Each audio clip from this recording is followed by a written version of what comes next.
Good evening. Good evening, ladies and gentlemen. On behalf of Kanarya, also very welcome. I'm happy to be here. Sorry that I can't speak your language.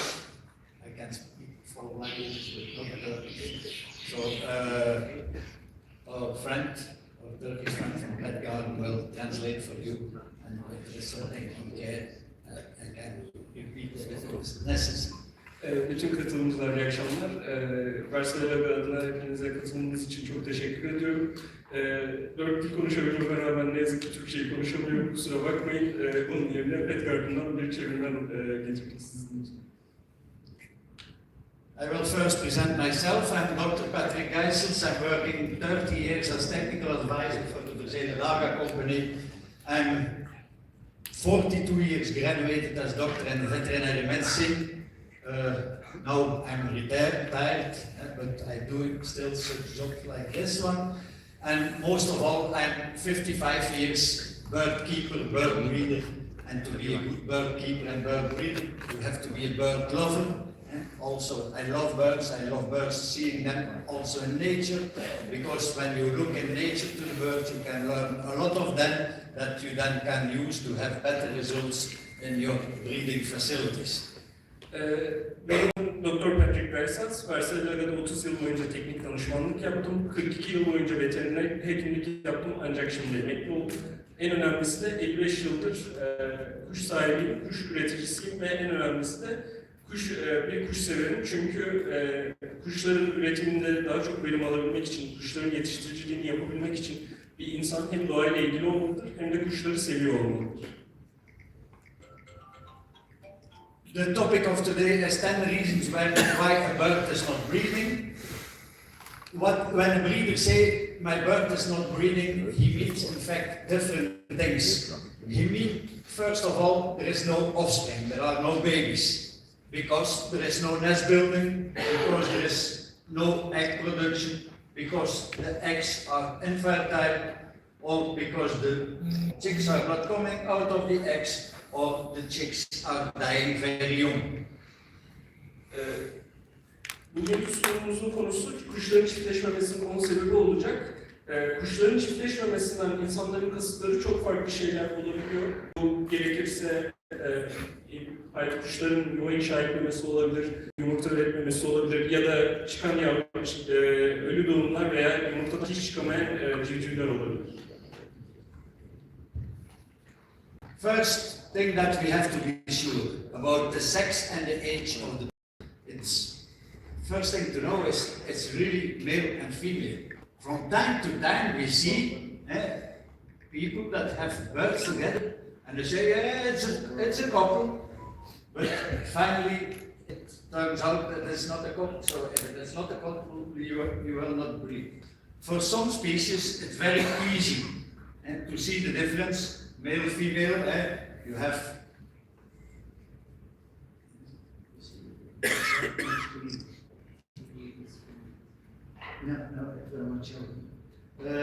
in some species it's very clear, golden finch, zebra finch, bullfinch, you have a clear difference between male and female. Yetiştiricilikte en önemli şey öncelikle kuşların cinsiyetini ayırt edebilmektir. Her zaman kuşlar ikili vakit geçirdiklerinde bu kadın ve dişi ve erkek oldukları anlamına gelmez. Bunları ayırt edebilmek bazı türlerde çok daha kolaydır, zebra finçler gibi, ama bazı türlerde ise ayırt etmek çok daha zordur. When we speak about difference in color between male and female, I want to show also these 2 pictures. This is what we name half-sided. These are birds that are half male, half female. It is not a new mutation. This bird, for example, this red cardinal, the male is red, one part is red, one part is brown of the female.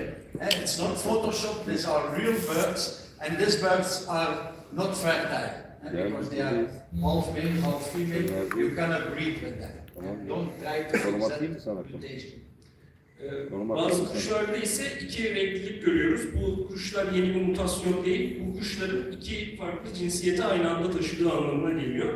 Ve bu kuşlar daha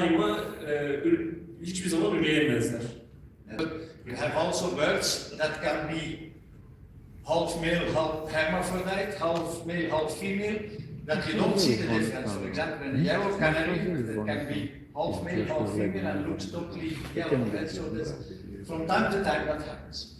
Sarı kanarya gibi bazı kuş türlerinde ise kuşların iki cinsiyetin de rengi aynı olduğu için çift cinsiyetlik, çift renklik anlaşılamaz ve bu sebeple de kuşların sadece kısır olduğu düşünülür. Halbuki çift cinslerdir. Then you have a number of birds where there is still a sexual dimorphism in the color, but the difference are much smaller. And for example, here you see on the top a male goldfinch, on the bottom a female goldfinch. You see they are nearly the same, but there are small differences, and mostly you see only the difference when you compare two birds, one near each other. Close to each other, then you can see the difference. For example, also in grey parrots, the male is more dark, the female is more light grey, but also here you have a lot of birds that are a little bit between. Evet, kuşlardan bahsediyor. Çevirmen çeviriyor.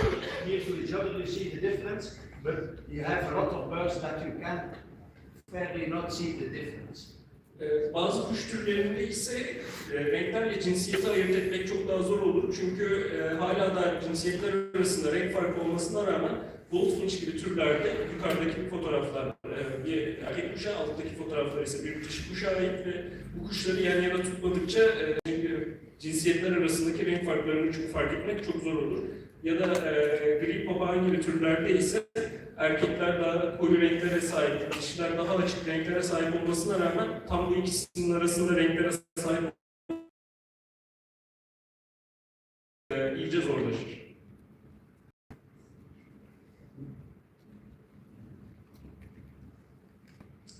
Then you have also some species where you can see differences in morphology. And when you compare the birds side by side, for example, here you see in the Java sparrow, and you have the male with the Altyazı seçeneğiyle izleyebilirsiniz. and also, for example, the male had tendency to sit a little bit more straight upwards, and the female is laying more down on the perch. Bazı türlerde ise morfolojilerinde yani vücut yapılarında farklılıklar olur. Bu dişilerde daha küçük gaga, erkeklerde daha büyük gaga olması gibi ya da dişlerin daha küçük şekilde otururken erkeklerin ise dik oturması, dik ayakta durması gibi farklar olabilir. Of course, these are all differences that you can only see in adult birds. And also here in that budgie, for a budgie it's clear, the male had the blue nose, the female a brown nose, but only at the moment of breeding. And when they are adult, when they are young, you will not see that difference. So you have to look at the right moment. Mesela muhabbet kuşlarında erkeklerde mavi gaga, dişilerde kahverengi gaga ile ayrım yapılabilmektedir. Ancak bu ayrım yavruyken yapılamaz ve yalnızca çiftleşme çağına geldiklerinde yapılabilir. From time to time you can also see some difference in the behavior. For example, in a canary, the male is singing. Although you are all good canary breeders here in Turkey, you know from time to time you have also a female that tries to sing. It's not 100%, but it gives a very good indication. In other birds like parrots or so, you can think this is the male, he is a little bit dominant, or he is feeding the female there. Also there, just like in human, there are couples where the female is the boss. Türkiye'de hepiniz çok iyi kanarya yetiştiricileri olduğunuz için hepiniz bunun farkındasınızdır. Ancak erkek kanaryalar genelde iyi olmasına rağmen nadir de olsa dişi kanaryalarda da öyle davranışları gözlemlenebilir. Bu davranışlarıyla cinsiyetinin ayırt edilen kuşlarda bazen zorluklar yaratır. Papağanlarda ise alttaki fotoğrafta besleyen papağanın erkek olduğunu düşünebilirsiniz. Ancak genelde erkek papağanlar daha dominant, daha aynı insanlarda olduğu gibi bazen dişi papağanlar olduğu için.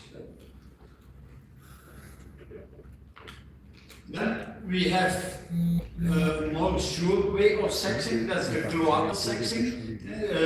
In some birds it's very easy. For example, bigger birds like ostriches and ducks, and when you push there on the cloaca, you can see in the male a kind of small penis, and the female, the cloaca, is much larger.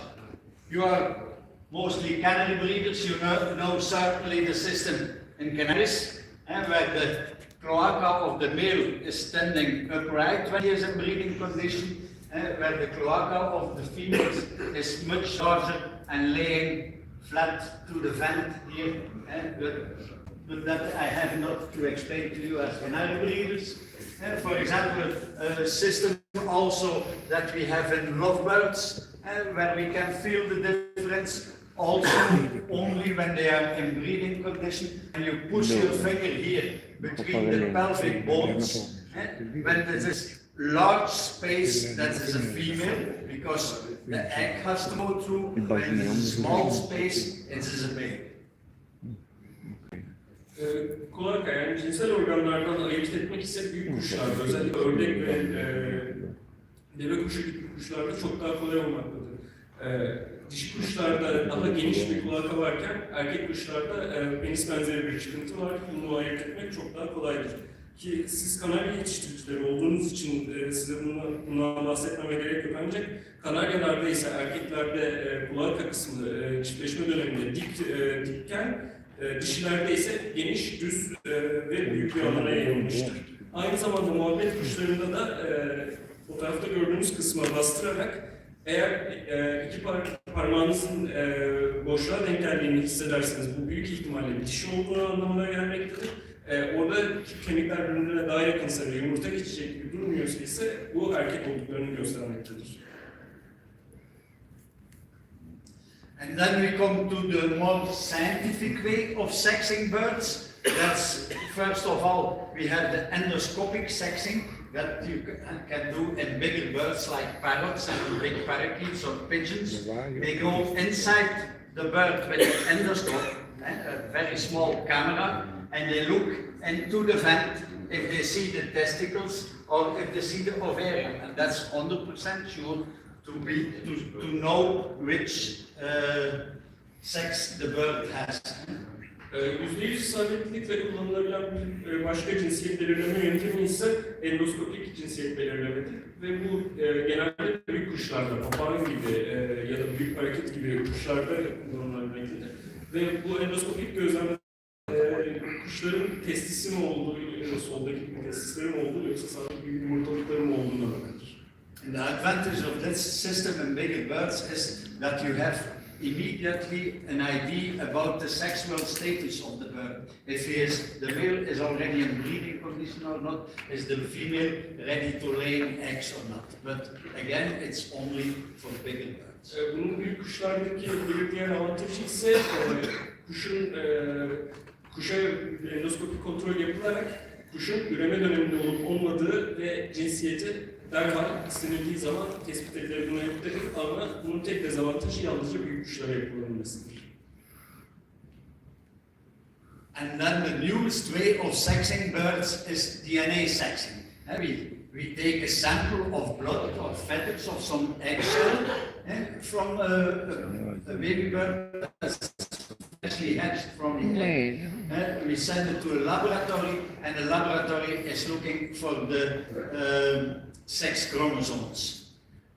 En yeni cinsiyet belirleme yöntemi ise DNA ile cinsiyet belirlemedir ve bu kuşun fark etmeksizin kuşundan çıkar çıkmaz yapılabilen bir belirlemedir. Kan veya tüy gibi örnekler alınıp laboratuvara gönderilir ve daha sonra cinsiyetin ile ilgili sonuçlar alınır. Pay attention about the sex chromosomes in mammals, in human. The female has two identical chromosomes, two X, and the male had the X and a Y chromosome. That means if you have mutations that are sex-linked in humans or mammals, it is the female that can be carrier. In birds, it's opposite.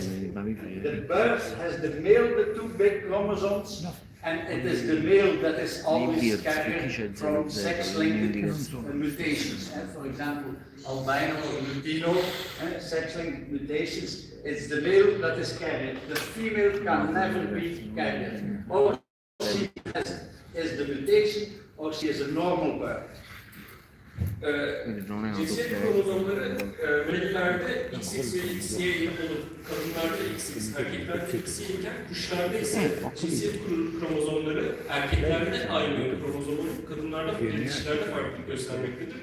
Ve bu sebepten dolayı mutasyonların da taşıyıcısı insanlarda genelde erkek olmasına rağmen kuşlarda dişiler mutasyon taşıyıcısıdır ve bu albinizm gibi hastalıkların veya mutasyonların yavrulara dişi tarafından aktarılacağı.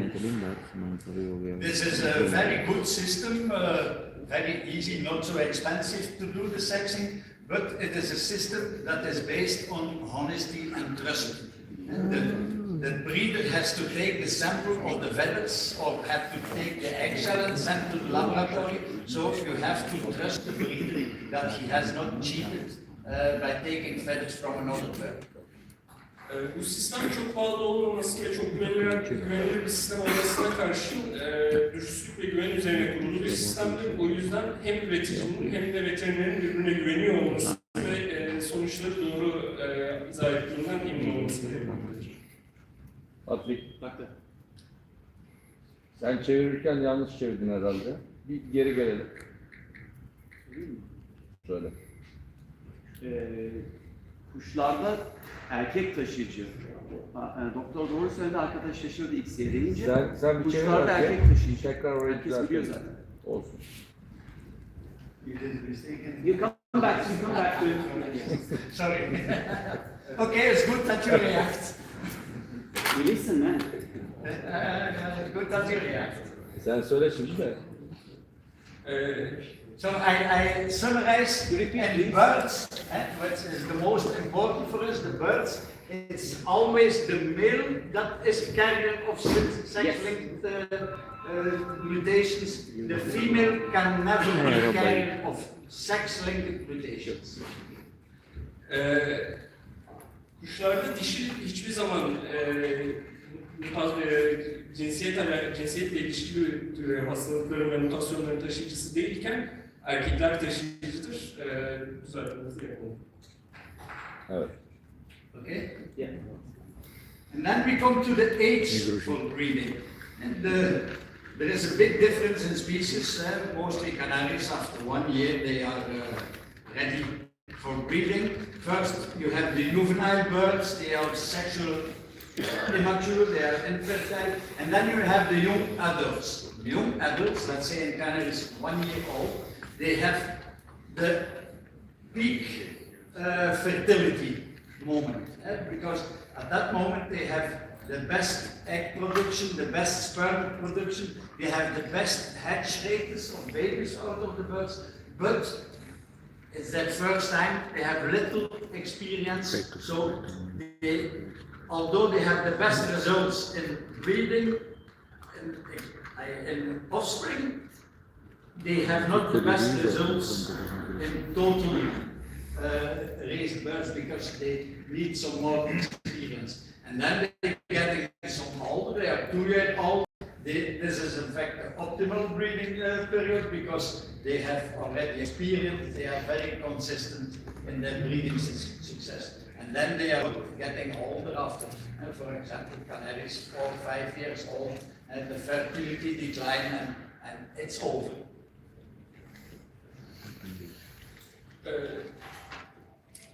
Kuşların çeşitli yetişkinlik dönemleri, çeşitli hayat evrelerine göre üreme oranları çok değişiklik gösterir. Yavrular hem cinsel olarak ayrım değillerdir, hem de doğurgan değillerdir. En doğurgan dönemleri ise genç yetişkin dönemleridir. Bu dönemde zirve yumurta üretimine ve sperm üretimine sahip olmakla birlikte çok deneyimleri olmadığı için yumurtadan çıkan yavruların bir kısmını yalnızca bitirirler. Diğerlerinin ölüm oranları daha fazla olur. Bu dönem işlem Kanaryalarda 4-5 yaşına kadar sürer. 4-5 yaşından sonra ise doğurganlık azalır ve gitmeye başlar. Very important to know the age of birds is that they have leg band, that they have a leg band with the year that they are born, or in bigger birds, from time to time they use a microchip like they use in cats and dogs, and that's a rice grain, so that microchip is very small, and they implant it, the veterinary will implant it in the birds, and that will also give the age of the birds. Bu yaşı takip etmenin en iyi yöntemi kuşlarda bilezik olup, büyük kuşlarda bazen mikroçip kullanımı da gözlemlenebilmektedir. Mikroçipler 3 tanesi boyunda olup veterinerler tarafından kuşlara yerleştirilir. Then the second thing that we have to pay attention, we have to breed with strong birds. Because and to try to prevent inbreeding, because inbreeding has a significant negative effect on the breeding results. Bir diğer dikkat ettiğimiz şey ise güçlü kuşlar kullanarak büyük kuş üretimi yapmaktır. Ancak bu konuda da soy içi çiftleşmeye dikkat etmek gerekir. Çünkü soy içi çiftleşmede çok fazla büyük olumsuz sonuçlara yol açabilir. We are all breeders and there is a big tendency in breeders to breed something special, all kind of mutations, but pay attention with all those mutations. They have overall a lower fitness and they have some bigger problems. They have mostly lower libido. So from time to time we are breeding canaries, fancy canaries in all types and forms. The body or the English show budgies, the body is no more from a normal shape, and from time to time that can make the copulation difficult. Also, when you have mutations in colors, that can affect the courtship. You have to imagine you are such a nice golden finch, and you have to fall in love with that pale female. And that's same with that very bright red cockatoo, had to fall in love with that gray cockatoo. That is not always stimulating to have a good courtship. Biz hepimiz burada yetiştiriciyiz ve yetiştiriciler olarak farklı kuşlar, avcılık kuşlar ya da çeşitli mutasyonları olan kuşlar yetiştirmeyi severiz. Ancak mutasyonlu kuşlar yetiştirirken dikkatli olmamız gerekmektedir. Çünkü mutasyonlar genel olarak kuşun nüfusunda ve kondisyonda düşüklük anlamına gelmektedir. Kuşun çok güçlü olmayacağı anlamına da gelmektedir. Aynı zamanda çok ileri seviyede mutasyonlar yaşanması sonucunda görselde görebileceğiniz İngiliz çoğu muhabbet kuşu gibi kuşların gövde yapıları tamamen değişmekte ve bu yeniden yaşantılarını çok etkilemektedir. Aynı zamanda eş bulma yöntemleri renk olan kuşlar ise renklerindeki farklılıklardan dolayı dişilere ya da erkeklere ilgi duyması ve onlarla çiftleşmesi gerekirken tam tersi cinsiyetlere gösterip çiftleşemeyebilmektedir. Buradaki finçler ya da buradaki papağanlar gibi. Those mutation has mostly reduced fertility. They have fewer eggs in the clutch. They have poor sperm quality. They have also high embryonal mortality, but mostly they have also very weak offspring. And you have to know, for example, the golden finches. They have just very colorful spots inside of the beak, and that help the female bird or the parent bird to find the young birds in the nest to feed them. When you see, when they are lutino or albino, the spots are no more so colorful, so that don't stimulate the parent birds to feed such young.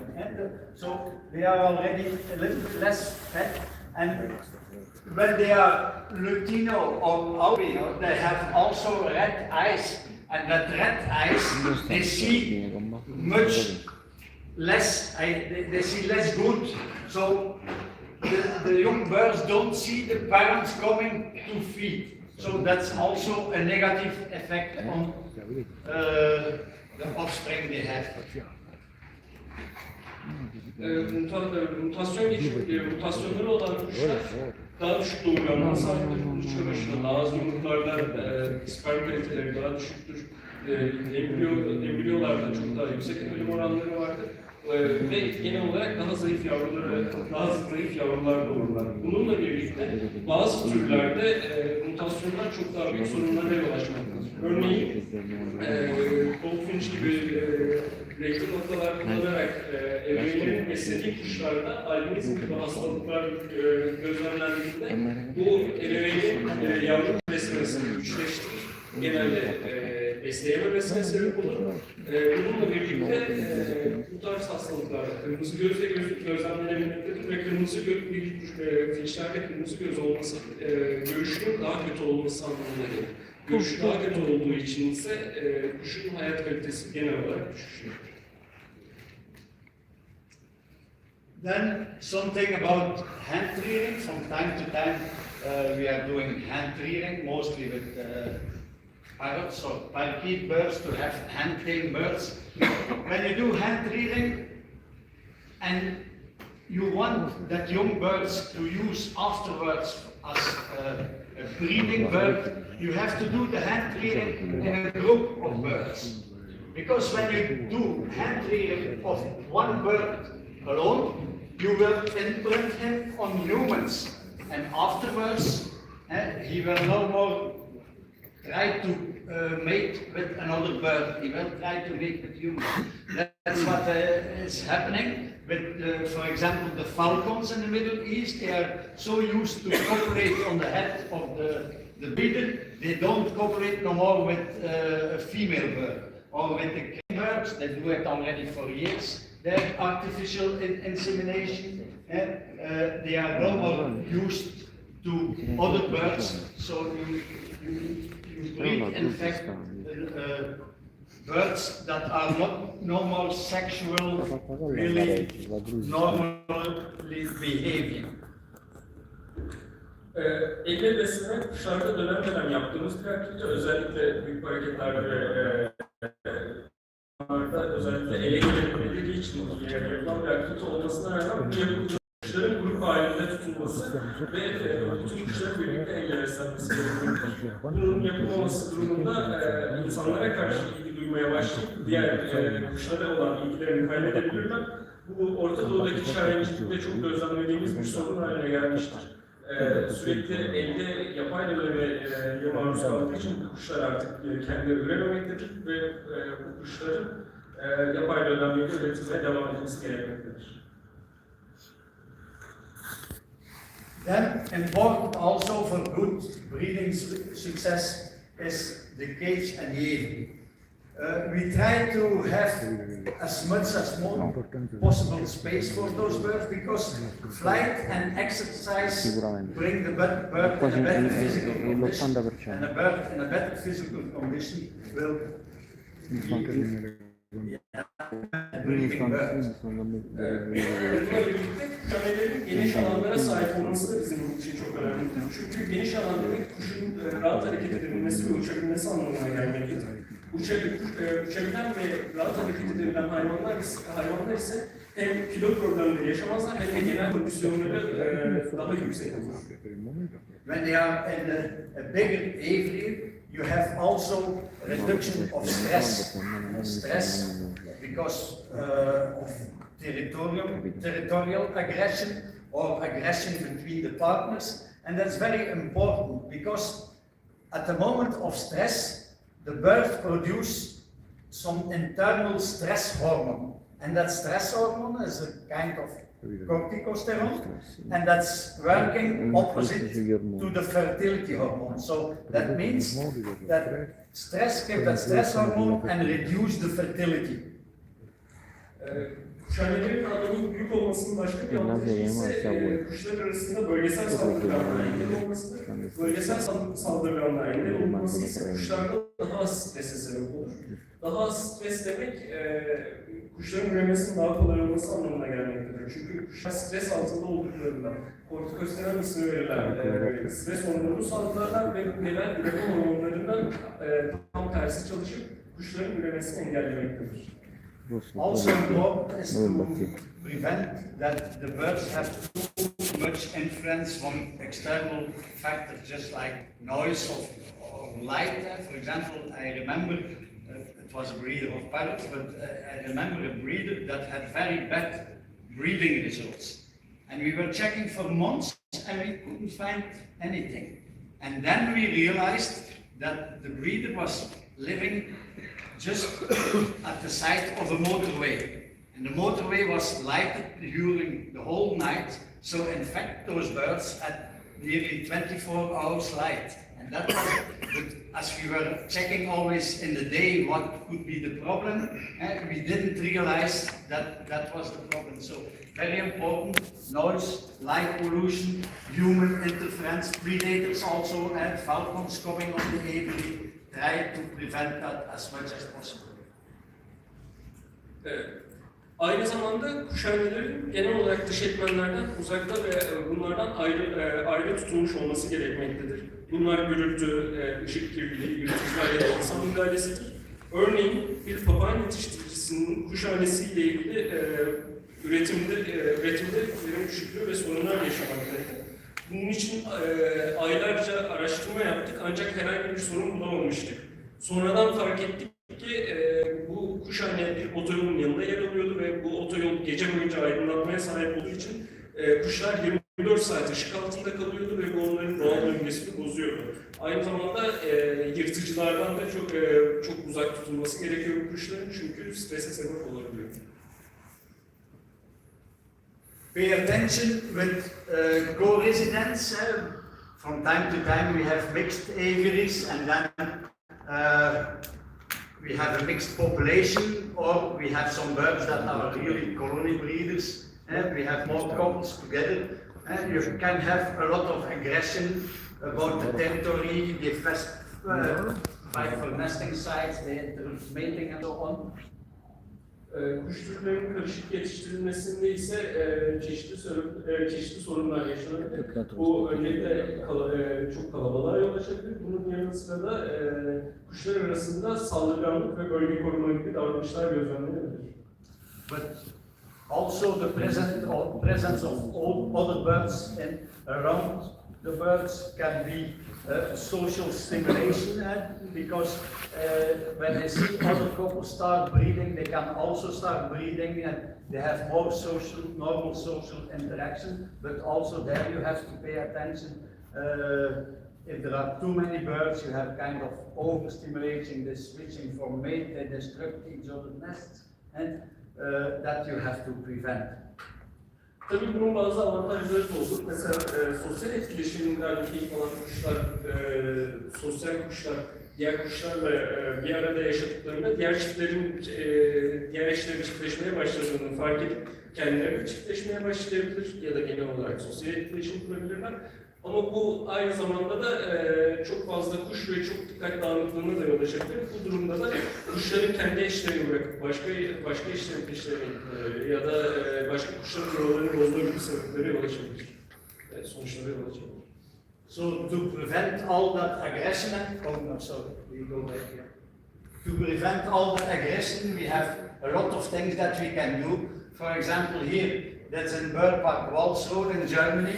That's a breeding facility for hummingbirds, colibri, where hummingbirds are very aggressive the whole year through against each other. So they house a female and a male in two different aviaries. When the female is starting building nest, they open the door so that the male can go to the female to mate, and once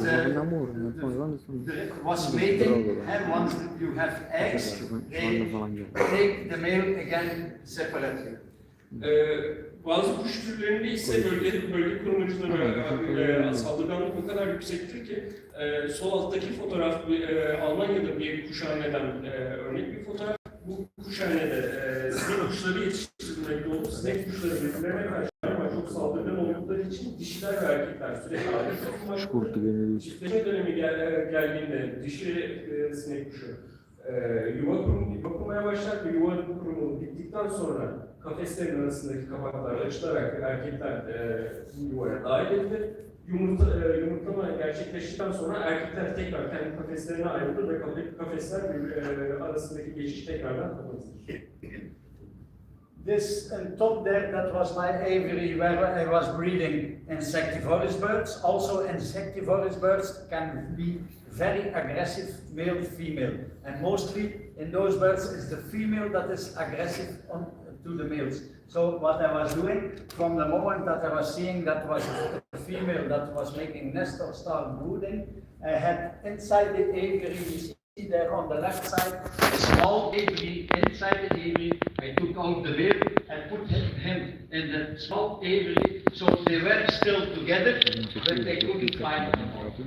Yukarıda fotoğrafı benim kuşanlarımdan, benim eski kuşanlarımdan örnek burada. Bu kuşanlarda insectivorous kuşlar yetiştirmekteydim ve kuşlarda ise dişi çok saldırgan erkekleri sürekli saldırdığından dolayı kuşanların içinde daha küçük başka bir kuşanı yapmıştım. Ve böylelikle hem dişinin hem erkeğin hala birlikte yaşamaya devam edip birbirlerine zarar verebiliyor. For example, here also in parrots, mainly cockatoos can be very aggressive. This is in lower park in Tenerife. You see the big aviary, and they put some plates inside of the aviary. So if the moment the male is coming too aggressive, the female go behind a little bit, and when she is no more in view of the male will calm down, and they will not fight no more. Sağ alttaki fotoğrafı ise Monopark'tan çekiyor. Monopark'ın kuşanlarından birinden çekilmiş bir fotoğrafı. Kırkıtlar tipi papağanlar çok agresif olduğu için bir örnek kuşanı türüdür. Burada aralarında bir panel olup erkek papağan, dişi papağanla çok agresif bir şekilde yapılmış başka durumlarda biraz daha içeriye iterek dişi kuşun arkasına saklanması sağlanır. Dişi kuşu artık görmediği için erkek papağan sakinler ve saldırganlığı azalır. Then, when you have more birds, of course, you have also from time to time neighbors, and that can give some problems. You can have a kind of virtual aggression. For example, in finches or even canaries, they sing against each other, and so they can spread a territory that's going out of the aviary. They make a kind of false territory that's going inside the other aviary, so that it will disturb the couple at the neighbor aviary. Komşu türü, farklı türlerde kuşların komşu olarak birbirine yan yana bakılmasının başka bir dezavantajı da özellikle Kanaryalarda, kuşlarda gözlemlenmektedir. Bu sanal saldırıdan görsel ya da işitsel olabilir. Bu kuşlar örneğin Kanaryalar ve kuşlar birbirlerini bastıracak şekillerde öterek diğer eşlerin huzurlarını kaçırabilir ya da onları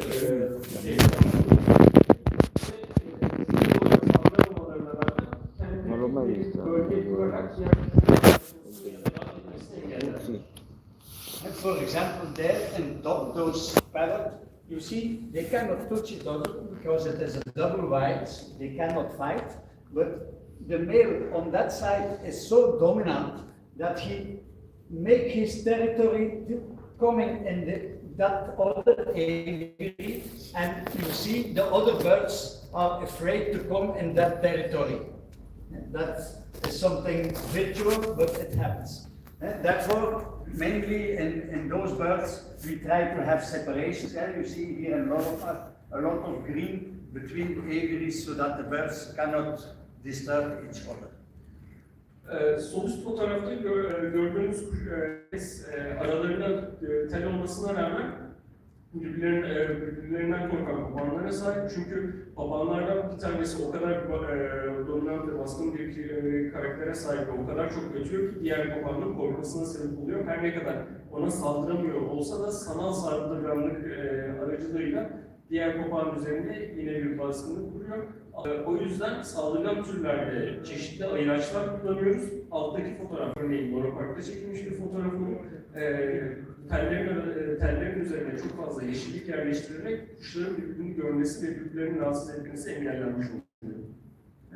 For example, this is also very important for social stimulation, the presence of neighbor birds. For example, lovebirds, in fact they are colony breeders. So when you put them in separate cage, the fact they hear other birds start breeding, that can also give a stimulation. Ancak kuşların birbirine komşu olması bir yandan da çok önemlidir. Özellikle muhabbet kuşu gibi koloni şeklinde üreyen kuşlarda diğer kuşların çeşitli kuş seslerini ve çiftleşme seslerini duymak diğer kuşları da çiftleşmeye iter ve bu sayede sosyal etkileşimde kurulmuş olur.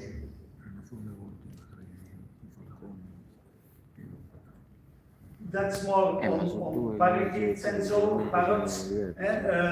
If you have cubs with aggressive temperament, you have to spread them over your place. And it's also very important not to combine some species for breeding. For example, when you are breeding canaries and you put in the same room lovebirds, that lovebirds make so many noise and disturb the canaries, that's not good.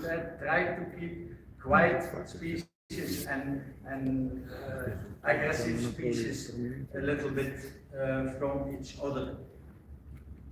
Aynı zamanda özellikle agresif türlerde kuşanneyle birbirlerine ayırmak çok önemlidir. Örneğin papağan ve paraket gibi türler birbirlerinden sürekli ayrı tutulur ve bu yüzden hazneli kuşanneler kullanılır. Bunun yanı sıra gürültülü ve sessiz kuş türleri yani bakılmamalıdır ya da iki türde çiftleşme için çok ötme yöntemini kullanan kuşlarsa örneğin muhabbet kuşları çiftleşme döneminde çok gürültü çıkarır ve kanaryaların çiftleşmesini engellerler. Bu sebepten dolayı çiftleşmede çok ses kullanan kuş türleri muhabbet ve kanarya gibi yine yan yana bakılmalıdır. Then an important part of a cage of an aviary is also the perches. The perches are very important because it gives the bird a lot of exercise and give fitness. The bird will come in better physical condition. Better physical condition means better fertility. It will also help the bird to establish his territory, and it will reduce the stress when the bird can choose from different places to sit. Kuşannelerde çok önemli şeylerden bir tanesi de tüneklerdir. Tüneklerin varlığı kuşların egzersiz yapabilmesi, rahatlayabilmesi ya da hareket edebilmesi için çok önemli. Bu kuşun genel kondisyonu, dolayısıyla da üreme yeteneğini arttırmakla birlikte farklı tünek seçenekleri sunmak, kuşun hem kondisyonunun daha da yüksek olması hem de stresinin azalması için çok daha iyi olur. Çünkü kuş istediği tüneyi seçebilmektedir. Very important for birds to have a good mating. That is that the perches are stable, not slippery.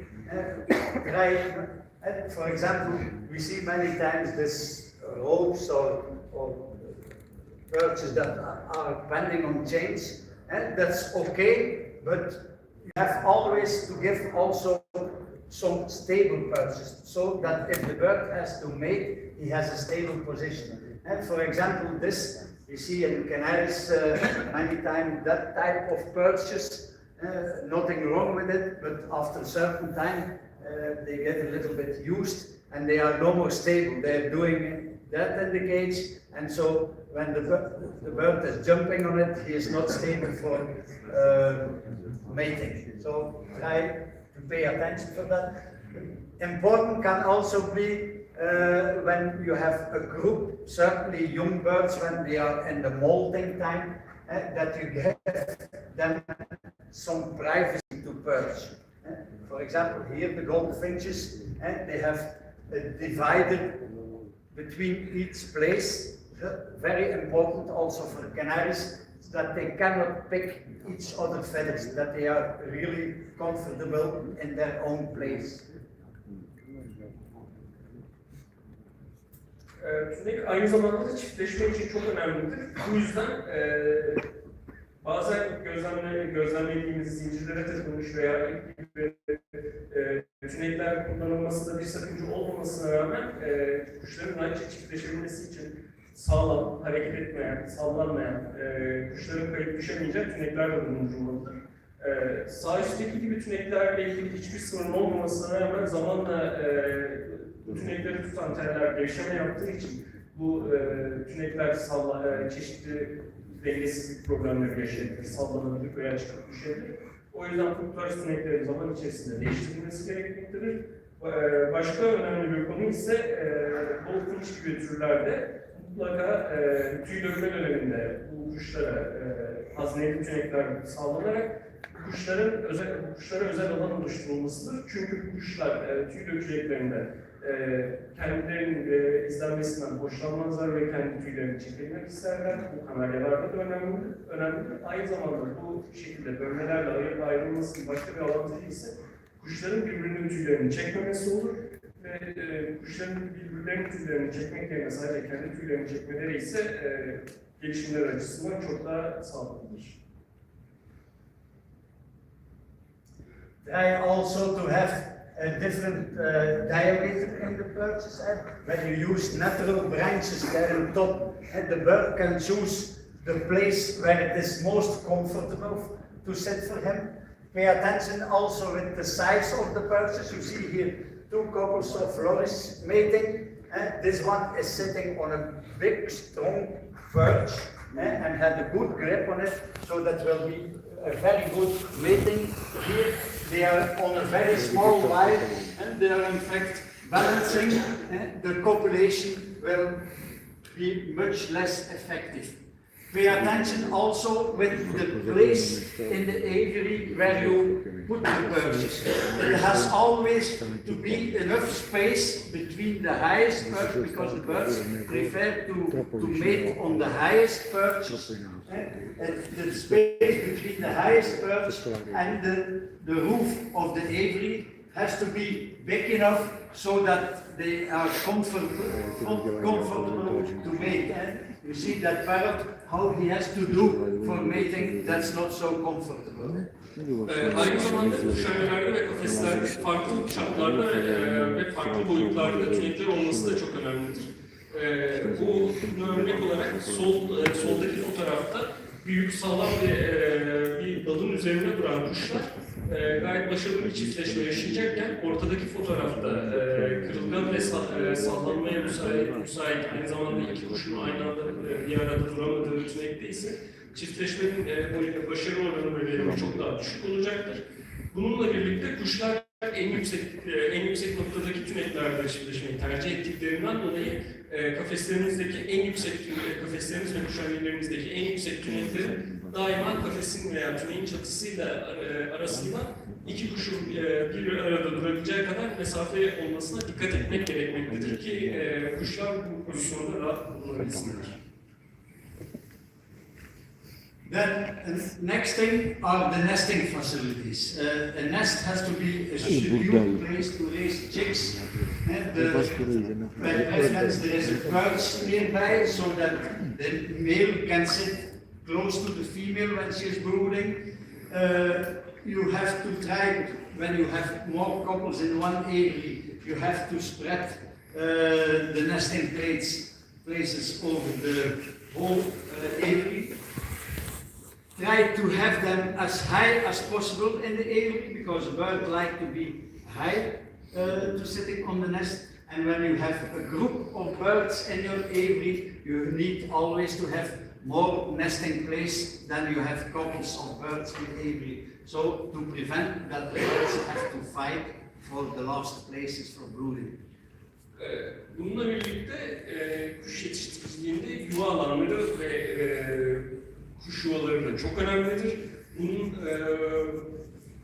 Bunların yüksekte olması, güvenli yerlerde yer alması çok önemli taşımaktadır.